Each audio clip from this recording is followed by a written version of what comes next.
बिस्मिल्लाहिर्रहमानिर्रहीम। अस्सलाम वालेकुम व्यूअर्स, मैं हूं आपका होस्ट राजा आमिर अब्बास एडवोकेट।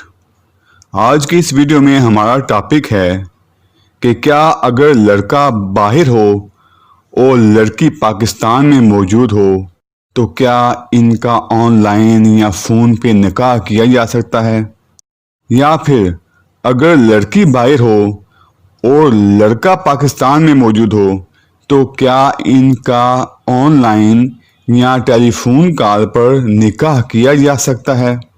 लिहाजा आज की वीडियो में हम इस मौजू को तफसीलन डिस्कस करेंगे। आप व्यूअर से मेरी रिक्वेस्ट है कि आप ये वीडियो शुरू से लेकर आखिर तक लाजमी देखें ताकि आप लोगों के जहन में कॉन्सेप्ट क्लियर हो सके। जो फैमिलीज पाकिस्तान से बाहर मौजूद हैं और वो अपना बेटा या बेटी का निकाह पाकिस्तान में करना चाहते हैं, या फिर जो फैमिलीज पाकिस्तान में मौजूद है वो अपनी किसी बच्चे या बच्ची का निकाह बैरूनी मुल्क करना चाहते हैं, तो वो ये वीडियो लाजमी देखें ताकि उनका कॉन्सेप्ट क्लियर हो जाए। इस सिलसिले में हम दो मसाइल को यहाँ आप समझ लें कि दो सवालात को हम डिस्कस करेंगे जो कि अक्सर ऐसी फैमिलीज जो कि बाहर मौजूद होती हैं और वो पाकिस्तान में निकाह करना चाहते हैं, उनके ज़हन में ये सवालात मौजूद होते हैं। इन सवालात को हम शरीयत के हवाले से भी डिस्कस करेंगे और कानून के हवाले से भी डिस्कस करेंगे। पहला सवाल जो पूछा जाता है वो ये कि क्या लड़का और लड़की दोनों मोबाइल फ़ोन पर इजाब व कबूल भी कर लें और कलमे भी पढ़ लें और लड़का खुद निकाह का खुतबा पढ़ ले तो क्या ऐसी सूरत हाल में इनका निकाह हो जाएगा। देखें, ऐसी सूरत हाल में निकाह किसी सूरत में नहीं होगा। इसको हम शरन निकाह नहीं कहेंगे। बेशक लड़का और लड़की दोनों इजाब व कबूल भी कर लें और निकाह का खुतबा भी पढ़ा जाए और कलमे भी पढ़ लें तो इस तरह निकाह नहीं होगा।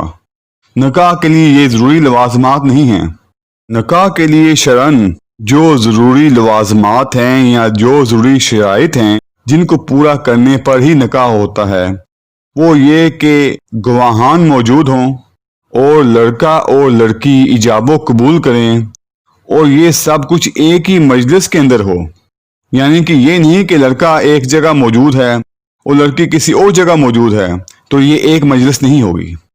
एक मजलिस उसी वक्त होगी जबकि लड़का और लड़की दोनों एक ही मजलिस में मौजूद हों और इजाब व कबूल किया जाए और गवाहान मौजूद हों, तो फिर ये निकाह वैलिड होगा।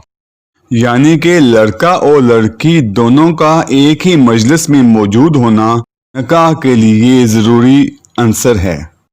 हाँ, अगर लड़का या लड़की दोनों में से एक अगर उस मजलिस में मौजूद नहीं होते तो इनका वकील उस मजलिस में मौजूद होना चाहिए।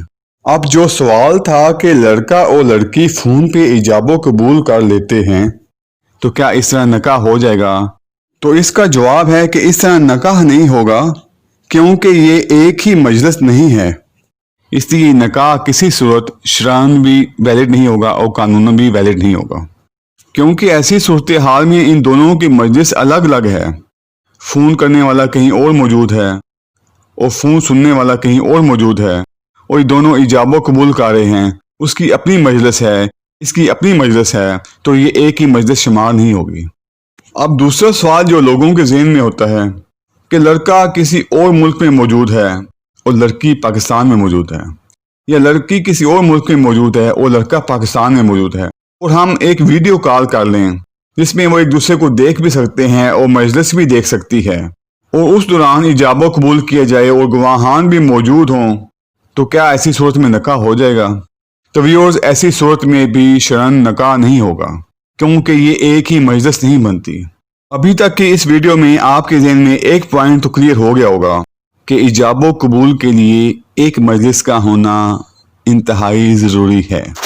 अब हम बात कर लेते हैं कि किस तरह निकाह किया जाए अगर लड़का या लड़की बैरूनी मुल्क हैं, तो फिर इसका तरीक़ाकार क्या है। इसका तरीक़ाकार ये है कि अगर लड़का बैरूनी मुल्क मौजूद है तो वो पाकिस्तान में अपने वालिद को, भाई को, चचा को, मामू को, किसी को वकील मुकर्रर कर देगा और उसे इख्तियारात दे देगा कि मैं तुम्हें अपना वकील मुकर्रर करता हूँ कि तुम फलां शख्स की बेटी जिसका नाम फलां है उसकी डिटेल उसमें आ जाएगी اس کے ساتھ میرا نکاح اتنے حق مہر میں کر دو۔ اب وہ جو وکیل مقرر ہوگا وہ اپنے موکل کی طرف سے، یعنی کہ وہ جس نے اس کو اختیارات دیے ہوں گے، اس کی طرف سے لڑکی کے پاس آئے گا اور اسے بتائے گا کہ فلاں ولد فلاں نے مجھے اختیارات دیے ہیں، یعنی اس نے مجھے اپنا وکیل مقرر کیا ہے کہ میں اپنے موکل کی طرف سے اتنے حق مہر کے ساتھ اس کا نکاح آپ سے کرتا ہوں، کیا آپ کو قبول ہے؟ اگر لڑکی قبول کر لے گی تو نکاح ہو جائے گا۔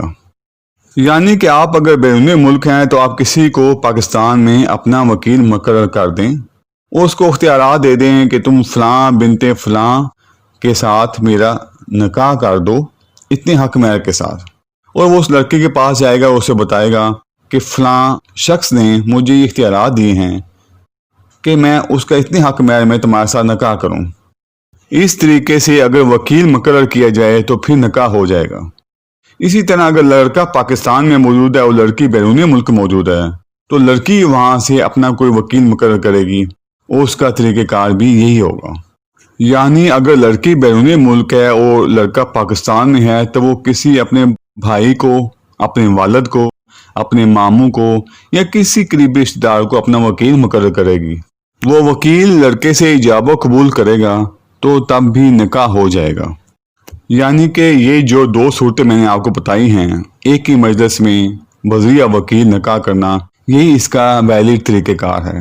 اگر آن لائن بذریعہ ٹیلی فون یا بذریعہ ویڈیو کال نکاح کیا جائے تو وہ کسی صورت ویلڈ نکاح نہیں ہوگا۔ چاہے وہ آن لائن یا ویڈیو کال کے ذریعے نکاح کرتے ہوئے پوری برادری بھی پاس بٹھا لیں، گواہان بھی پاس بٹھا لیں، مولوی نکاح خان وغیرہ کو جس نے نکاح پڑھنا ہے اس کو بھی پاس بٹھا لیں، پھر بھی یہ نکاح نہیں ہوگا، کیونکہ یہ ایک ہی مجلس نہیں ہے۔ ویورز، امید کرتا ہوں کہ اس ٹاپک پہ آپ کا کانسیپٹ کلیئر ہو گیا ہوگا۔ دعا ہے کہ اللہ تعالی ہم سب کو شرعی مسائل سمجھنے کی توفیق عطا فرمائے۔ ویڈیو دیکھنے کا بہت شکریہ۔ اگر آپ کو میری ویڈیو پسند آئی ہو تو پلیز لائک اور شیئر کر دیں، میرے چینل کو سبسکرائب کر دیں۔ اللہ حافظ۔